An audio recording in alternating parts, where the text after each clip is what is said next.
कौन गाना गई बा? हरा मिर्चाई। हरा मिर्चाई गई बा। वो हिट होगा का?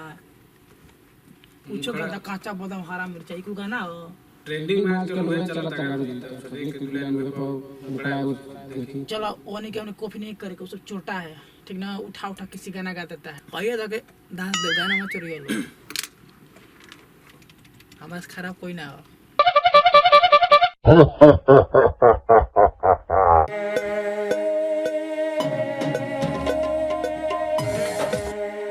विवेक, अरे दीपक भी आ गए। और क्या होता है? म्यूजिक बना रहे थे, सुनाइए कैसा है? म्यूजिक? हाँ कैसा गया इवेंट? आई छोड़ा है म्यूजिक। हाँ तो क्या करें? का बनाओ तो सुनी तो। सुनिए।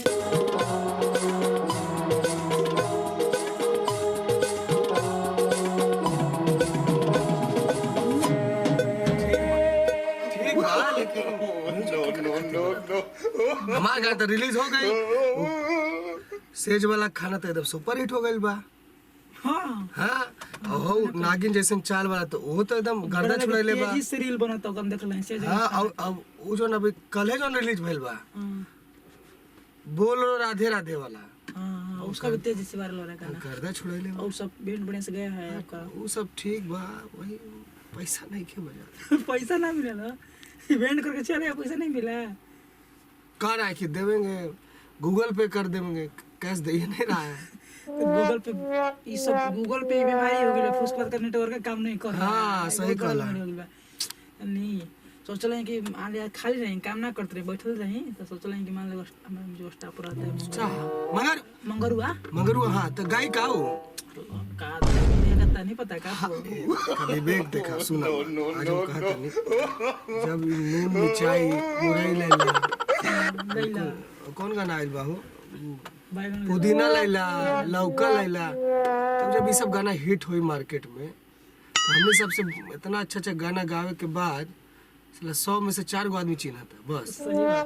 लौका भिंडी और लहसुन गैला से, और कच्चा बादाम मीठा बादाम कौन गाना आइल बा, बाप रे बेलूर के लगता वो गाना तो सही। और लड़कियन सब ऐसे से हिलावता ऐसे से करके, बाप रे क्या हो रहा है भगवान।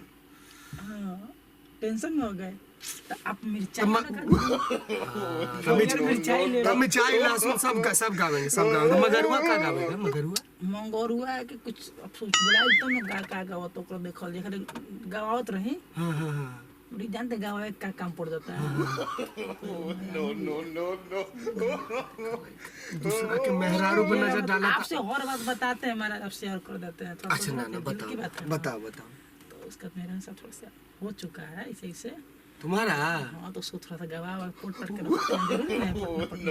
नो पटना में तो पटवे करी कि दूसरा के मेहरारू पर अपन मेहरारू। और ठीक है जब मेहरानू अपन जाइए बिया के छोड़ दिया ये टाइम पास करे खातिर कम से कम के दिन भाई का पार दुखाए लगा तो कम से कम थोड़ा नो मस्ती हाल चल जरूरी है बा। तू तो केला वाला गाना बना दे बनले भाई ओ बस तुरंत रिलीज हो खेला बा लेला ठेला पे बेचता निकल।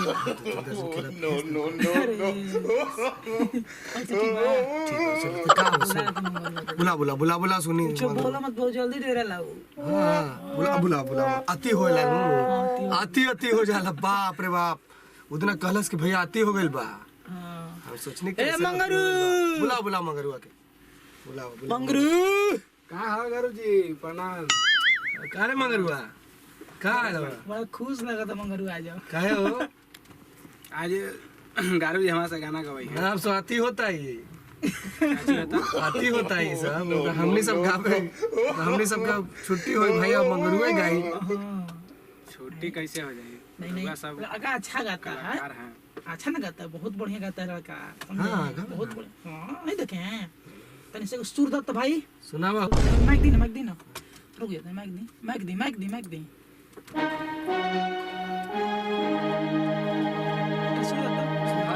हेलो देख ले ई भक्चन रवा बा मंगरुआ ना भाई। देखो माइक क्यों नहीं के का गाई? अरे पर माइक ऑन करो यार, सही में मंगरुआ बड़ा तुम दे।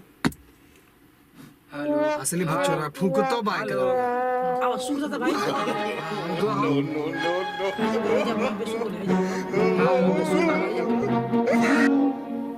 अरे सूर्य नहीं थोड़ा। हेलो भैया कहाँ गइल रे?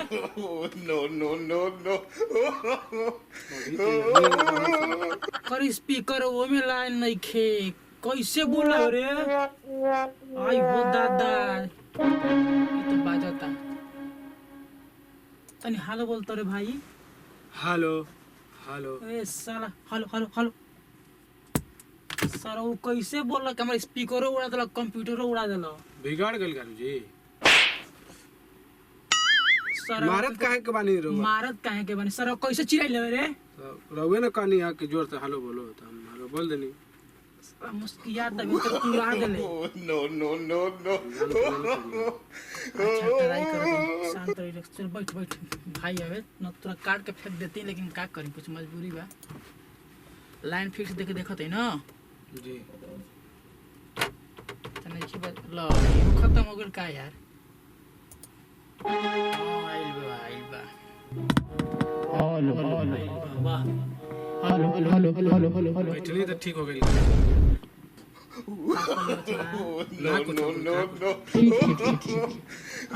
ऐसे ना चिल्लाए रे हेलो हेलो राजा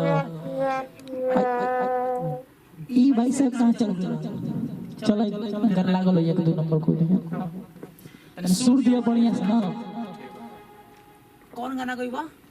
हरा मिर्चाई गइबा वो हिट होगा का पूछो का काचा बादाम हरा मिर्चाई को गाना हो ट्रेंडिंग में आजकल वही चलता है गारू जी। तो देख के दुल्हन में बड़ा देखी चलो ओने के हमने कॉपी नहीं करे सब छोटा है तो ना उठा किसी गाना गाता है हरा मिर्चाई काचा बादाम नहीं करके अपन गाना तो नहीं गाओ और हमारे को गाना चोरी सुना तो धके बार बार ताई दिखाई ना कुछ मिलबे ना करला मजबूरी बबिया कहिए धके दास देव गाना मत चोरी हमारे खराब कोई ना हो। नो सुन तो बढ़िया से आप ना जय माता गोड़ लग के गोड़ लग है जा गोड़ लग नो हिट बना दे भाई तोरा मजाक ना कसम से। हेलो हेलो ध्यान देने दिया सुपरस्टार हेलो सुधा वाह क्या बात है की गोर से ना होला नहीं करिया से क्या बात की गोर से ना होला नहीं करिया से आ प्यार होला दिल के भीतरिया से की नदी के मिलान होला दरिया से की नदी के मिलान होला दरिया से आ प्यार होला दिल के भीतरिया से गोर से ना होला नहीं करिया से गोर से ना होला नहीं करिया से आ प्यार होला दिल के भीतरिया से। गजब आवाज में जाती है अंतर याद बा ना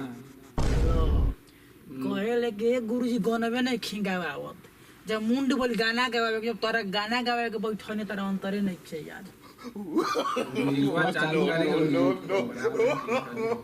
बना बना के लिखल जाई कम बैठा आवत तन तारा कैसे बजेबत अंतरा कैसे देला अंतरा बता सुन दो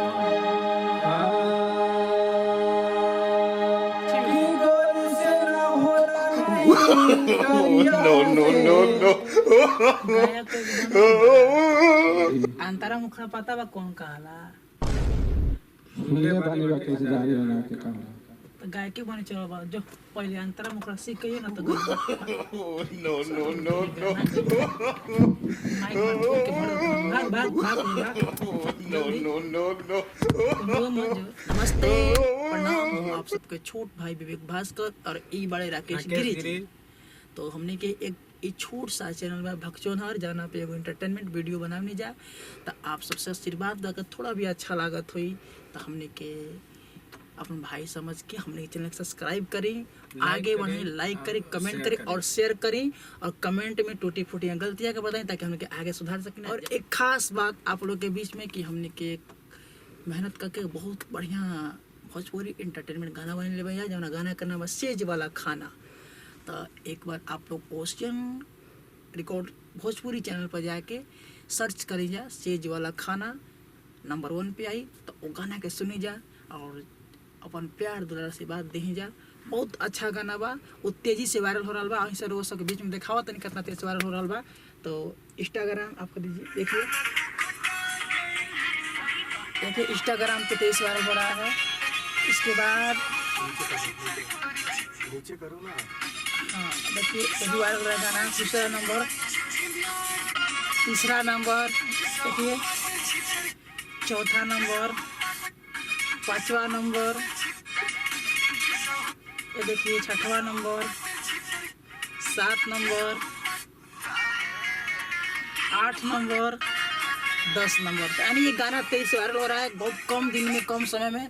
तो आप लोग एक बार जरूर सुनिए और इस गाने पर रील बनाइए। नमस्ते, प्रणाम, जय।